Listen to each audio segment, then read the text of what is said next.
लो। वाह, ए पास मत आना। तुम बहुत खूबसूरत लग रही हो। जी चाहता है कि नजदीक आके आपकी सुंदरता पे एक शेर सुनाऊं। मेरी सुंदरता पे शेर आप दूर से भी सुना सकते हैं। मैं बहरी तो नहीं हूं ना। बोलो। हाँ। भूल गया। भूल गए। भूल गए। या मुझे नजदीक बुलाने का बहाना करे थे। अच्छा बोलो, कहाँ चलना है? सवेरे मम्मी डैडी से बात हुई थी, कह रहे थे कि पहले वहां आए, तुमसे कुछ जरूरी बात करनी है। किस सिलसिले में? ये तो नहीं बताया। शादी के बारे में तो नहीं पूछेंगे ना? क्यों, घबरा गई? हाँ? नहीं, घबराई नहीं। सुशील, एक राज है जिसका तुम पर जाहिर होना बहुत जरूरी है। देवयानी, मैं इस राज से वाकिफ हूं। What do you mean? I mean, I know that you're pregnant. तुम्हें कैसे मालूम हुआ? नर्सिंग होम में डॉक्टर ने बताया था। और उसका तुम पर कोई असर नहीं पड़ा? पढ़ा था।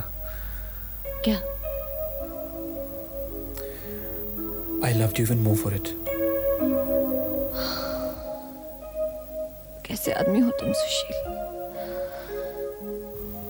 अब सुनो देवयानी, ये बच्चा सिर्फ तुम्हारा नहीं, हमारा है, हम दोनों का। ओके?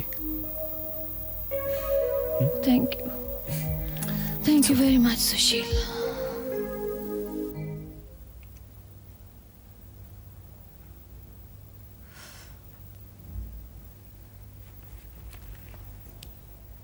कहाँ अटक गया? क्या हो गया इसे? आ जाएगा, आ जाएगा। तुम बैठ जाओ आराम से। Have patience. 4 बजे आने के लिए कहा था फोन पर। 4 तो कब के बज गए? अभी 15 मिनट बाकी हैं। ये कोई गवर्नमेंट के अपार्टमेंट है जो फिक्स समय पे ही आना चाहिए उसको? लो, आ गया। आ गया।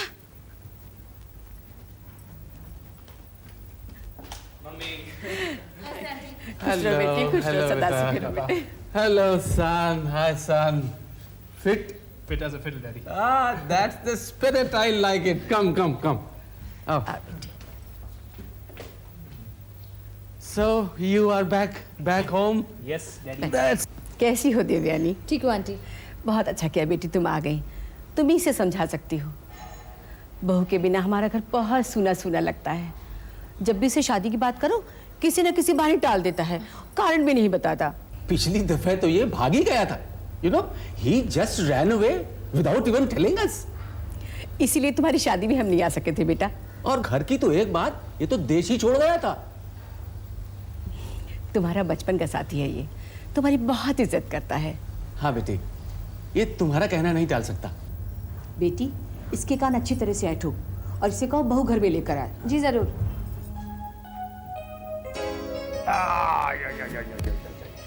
तुमने सुना अंकल आंटी ने क्या कहा? हाँ सुना। उन्हें यकीन है कि तुम मेरी बात मानोगे। उनका यकीन गलत नहीं है। तो मैं कहती हूँ शादी कर लो। कर लूंगा जी। Good boy. कब? पूछो ना इससे। लेकिन कब? जब तुम कहोगी। तो मुहूर्त निकलवाएं? निकलवा लीजिए। दीवानी बेटी, हम तुम्हारे एहसान जन्म जन्म तक नहीं भूलेंगे। नहीं हाँ आंटी, बेटा। ऐसी बात नहीं है। एक बहुत बड़ा बोझ तुमने हमारी छाती से हटा लिया।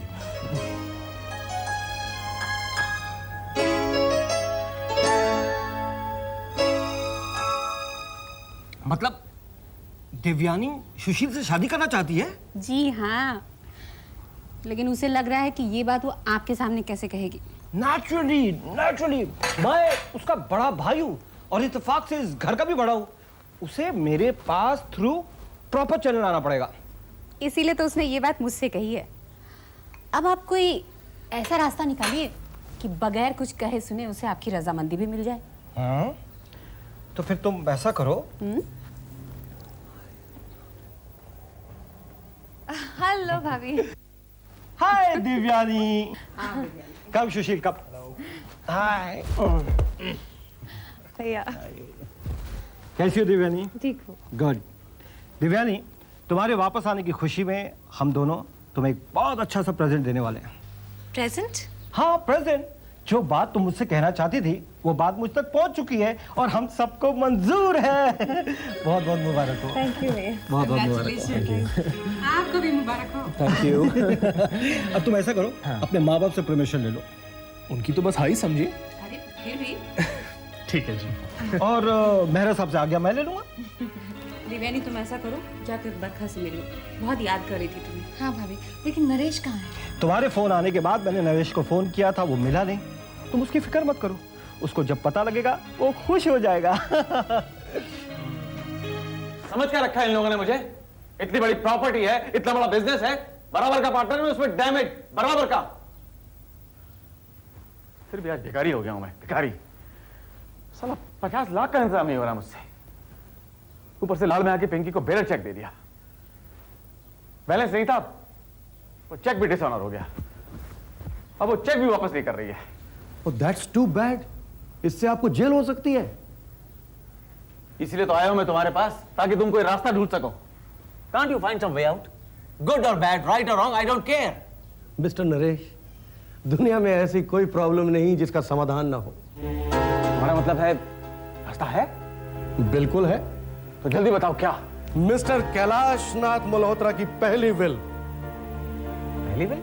हाँ, वो विल जिसमें आपका शेयर 70% लिखा गया था। लेकिन फाइनल विल? वो तो गलत साबित की जा सकती है। क्या कह रहे हैं? कैसे? मिस्टर नरेश अलादीन का चिराग है, बस खुल जा सिम सिम कहने की देर है कि 70% शेयर आपकी झोली में आके टपकेगा, लाइक दिस। लेकिन Chandramohan, Believe me, sir. Believe me. Your Honor, take it from me. Mr. Naresh Malhotra is, yes, he is virtual owner of Malhotra Industries and all the Malhotra properties, movable and immovable. 3 cheers for Naresh Malhotra. Hip hip! Hip hip! By the way, वो पुरानी will है कहाँ? मेरे पास है, घर में। Go and get it. Come on!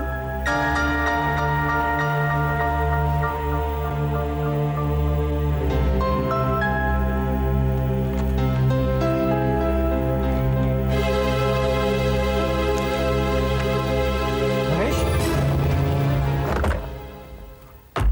जी भैया। क्या बात है? इतने घबराए हुए क्यों? कौन, मैं? मैं मला क्यों घबराने लगा? ओह वो, दरअसल देवयानी के आने की खुशी में जरा ज्यादा ही हो गई। You know. नरेश भैया, हमने देवयानी और सुशील का रिश्ता तय कर आई नो, वेरी गुड। बहुत अच्छा किया जो आपने शादी तय कर ली। कांग्रेचुलेशंस। Same to you. बस यही बताने आए थे हम आपको। बहुत अच्छा हुआ, बहुत अच्छा हुआ। आपके लिए खाना भिजवा दूं? नहीं भाभी, मैं तो खा के आया हूँ। Thank you. Good night. Good night. Okay, good night. Good night.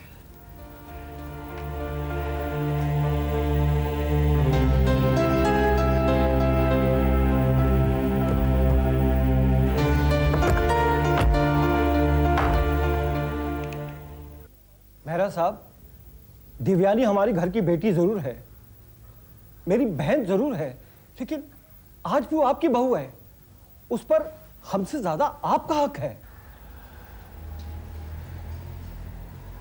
Malhotra साहब, जिसने हमें यह हक दिया था, जब वो ही नहीं रहा तो कैसा हक?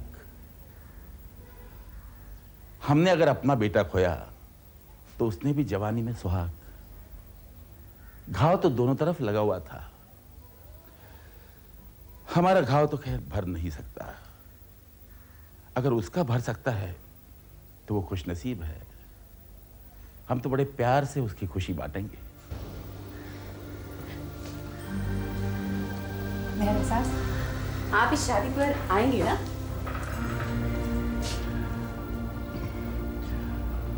तुमसे एक दान मांगू? अरे मेहरा साहब, आप ये क्या कह रहे हैं? आप हुक्म करें। देवयानी का कन्यादान मुझे करने देंगे? अरे मेहरा साहब, देवयानी सचमुच बड़ी खुशनसीब है कि उसे आपके जैसे ससुर पिता मिले।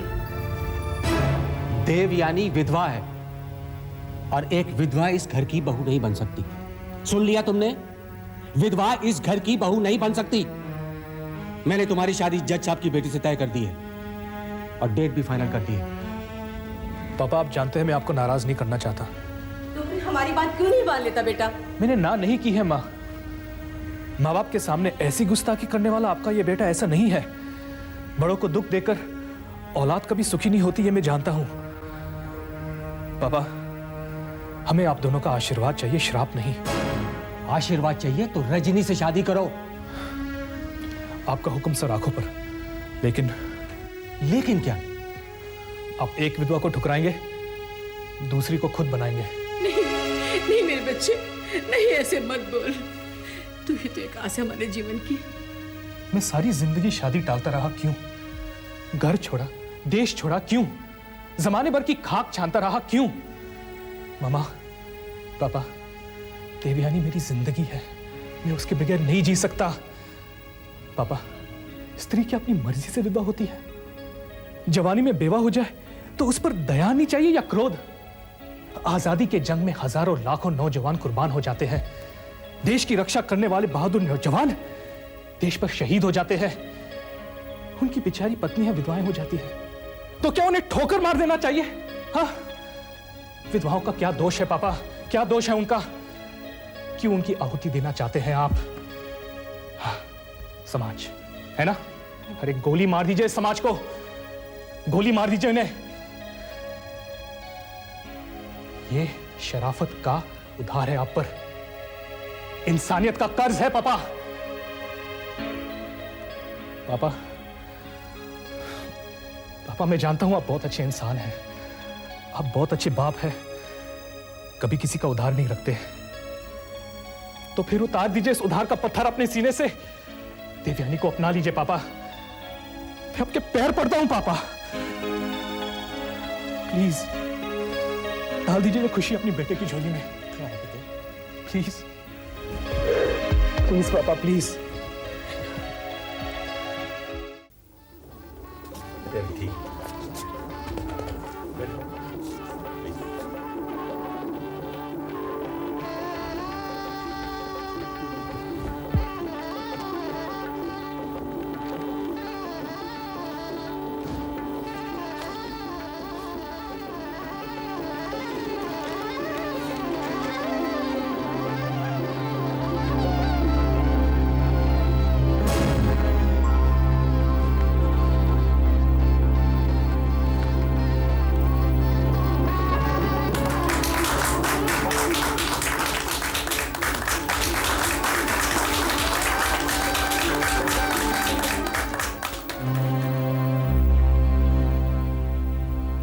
ये क्या है?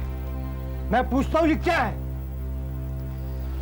मेरा ख्याल है आपको अंग्रेजी पढ़ना तो आता ही है बड़े भैया। खबरदार बड़े भैया, हाथ मेरा भी बराबर का हो चुका है। मुंह से बात कीजिए। मुंह से बात कीजिए। क्या मतलब है इस नीच हरकत का? अगर यह हरकत नीच भी है तो भी इसके लिए जिम्मेदार मैं नहीं हूं। इसके जिम्मेदार हैं श्री कैलाश नाथ मल्होत्रा, जो इत्तेफाक से हम दोनों के पूज्य पिता भी थे। आपके सवाल का जवाब तो सिर्फ वही दे सकते हैं। जब आप ऊपर जाएं उन्हीं से पूछ लीजिएगा। नरेश! शांति बड़े भैया, शांति। ब्लड प्रेशर बढ़ जाएगा। क्या जानना चाहते हैं? आराम से बात कीजिए। पापा की विल एग्जीक्यूट हो चुकी है। जो नहीं होनी चाहिए थी। What do you mean? वो विल झूठी है। That is what I mean। देखिए, पापा की डेथ हुई थी 19 तारीख को और जो विल एग्जीक्यूट हुई है उसमें तारीख पड़ी हुई थी 18th, यानी कि उनके मरने से एक दिन पहले की। लेकिन पापा ने मरने वाले दिन भी एक फ्रेश विल डिक्टेट की थी और उसमें तारीख पड़ी थी 19th। ये है वो विल। देखिए, गौर से देखिए, क्या तारीख है? 19th। And according to this will मैं मल्होत्रास के टोटल एसेट्स के 70% का इकलौता मालिक हूं। सुना आपने mister Ashok Malhotra? 70%, which in other words means that I am virtually the boss। Bloody hell, the boss। Naresh के कपट की कोई सीमा भी है या नहीं? जब जब इस घर पर खुशी का मौका आता है, ये कोई ना कोई मुसीबत खड़ी कर देता है। अपनी मंगनी के दिन अपने बाप से अपनी मर्जी की वसीयत पर सिग्नेचर करवा लिए। सबका हक मारकर खुद मालिक बनना चाहता है। सब कुछ के अपनी छाती पे रख के ले जाएगा। लानत है ऐसी औलाद पर। कोई आदमी इतना खुदगर्ज और मतलबी भी हो सकता है, मैं तो ऐसा कभी सोच भी नहीं सकती। लगता है इस आदमी की आत्मा ही नहीं है। बेचारी देवयानी, एक मुद्दत के बाद उसके चेहरे पे मुस्कुराहट आई थी। सब खुश थे कि उसकी उजड़ी हुई जिंदगी में फिर से फूल खिल रहे हैं, लेकिन नरेश ने ऐसी नीच हरकत की कि सारी खुशी मातम में बदल गई। ताज्जुब तो ये है कि उसे किसी बात का असर ही नहीं होता। बेटी, मैं तो कहती हूँ कि वो इंसान ही नहीं है, बल्कि इंसान के रूप में भेड़िया है, भेड़िया। तुम ठीक कहती हो माँ, वो इंसान ही नहीं है। बेटी, करने का फल जरूर मिलता है, वहां देर जरूर है पर अंधेर नहीं। आज नहीं तो कल ऐसी बद्दुआ लगेगी, ऐसी हाय लगेगी कि पानी के लिए तड़पेगा और कोई उसे पानी तक नहीं देगा। झटका तो ऐसा दिया है कि दुश्मनों के दांत बज रहे हैं, सबकी बोलती बंद हो गई है। बौखलाए हुए बगले झांक रहे हैं। तुमने मैदान मार लिया मिस्टर नरेश मल्होत्रा, मैदान मार लिया है। अब तो चित भी तुम्हारी और पट भी तुम्हारी। पर कहीं उन्हें वसीयत की हकीकत पर शक हो गया और उसे कोर्ट में चैलेंज कर दिया तो क्या होगा? फैसले में कुछ देरी हो जाएगी ना, बस। You know I can't afford that. मुझे पैसों की अर्जेंट जरूरत है, वेरी अर्जेंट। वो 50 लाख का बेरर चेक मेरे लिए किसी भी दिन बवाल बन सकता है, खासतौर पे अब जबकि वो सब के सब बौखलाए हुए हैं। ये खतरा तो है मिस्टर नरेश, वो लोग सब गुस्से में हैं। अगर उन्होंने चेक अदालत में पेश कर दिया तो आप अंदर हो सकते हैं। वाह, इसमें आपने नया क्या बताया? ये तो मैं भी जानता हूं मिस्टर चंद्र मोहन खन्ना। आप मुझे उसका तोड़ बताइए। सिर्फ एक तोड़ है मिस्टर नरेश। वो क्या? 50 लाख रुपए का इंतजाम। और ब्लडी हेल, वही तो नहीं हो रहा है। करना तो पड़ेगा।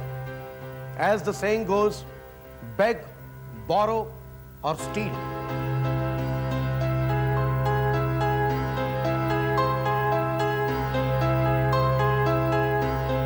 बरखा के मंगनी वाले दिन भी नरेश भैया ने ऐसी समस्या खड़ी की थी। कितना परेशान हुए थे पापा, ये हम सब जानते हैं। लेकिन अगर उस वक्त उन्हें बदनामी और रुसवाई से बचाने के लिए हमने हाँ कर दी थी, तो फिर अब क्यों नहीं? ये तुम क्या कह रही हो? मैं ठीक कह रही हूँ। अगर पापा मान सकते हैं तो हम क्यों नहीं? देखिए, इस घर की इज्जत और सुख शांति के लिए ये महंगी कीमत भी बहुत सस्ती है। दे दीजिए ना उन्हें जो भी चाहिए, रख दीजिए ये धन संपत्ति उनकी छाती पे और जाने दीजिए उन्हें। फिर जो कुछ भी बचेगा उसी में गुजर बसर कर लेंगे हम। ये नहीं होगा, इस दफा ये नहीं होगा। धन संपत्ति गई जहन्नुम में, मुझे कुछ भी नहीं चाहिए। सब कुछ दान कर दो, मैं उफ तक नहीं करूंगी। लेकिन उस कमीने के छल कपट के सामने अपना सर नहीं झुकाऊंगी। इस दफा उसने मुझे ललकारा है और मुझे उसकी चुनौती मंजूर है। चाहता तो मैं भी यही हूं देवयानी। उसने मेरी बहुत बेइज्जती की है, आज तक मुझे तंग करता आ रहा है। अगर घर की बात घर में हो तो उसे बर्दाश्त किया जा सकता है, अगर मुकदमेबाजी हुई तो घर बाजार में आ जाएगा। लोग क्या कहेंगे देवयानी कि भाई बहन दौलत के लिए कुत्ते बिल्लियों की तरह लड़ रहे हैं, मुकदमेबाजी पे उतर आए हैं। लोग हम पर थूकेंगे। ये धन संपत्ति की लड़ाई नहीं है अशोक भैया, ये न्याय अन्याय की लड़ाई है, सच झूठ की लड़ाई है। लेकिन देवयानी, इसका नतीजा अच्छा नहीं होगा। जो अब हो रहा है वो कौन सा अच्छा हो रहा है? थोड़ा और बुरा होगा, होने दो ना। Let us decide once for all.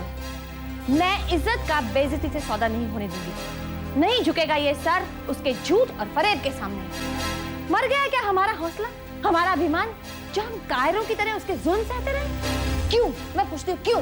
अच्छी तरह सोच लो देवयानी। सोच लिया अशोक भैया। लेकिन मैं तो कहती आप जो कह रही हैं वो कायरता है, क्योंकि आप नहीं जानती क्या क्या सहा है मैंने उसके लिए, किन किन मुसीबतों से बचाया है मैंने उसको। और वो एहसान फरामोश, सब कुछ भूल गया, मुझसे कहे बिना नोटिस भेज दिया मुझे। ऐसे आदमी का सिर्फ एक ही इलाज है, ईंट का जवाब पत्थर। अशोक भैया, आप उसे एक नोटिस भेज दीजिए, कहिए we reject his claim and we are going to court to contest the will. It's war now, an open war.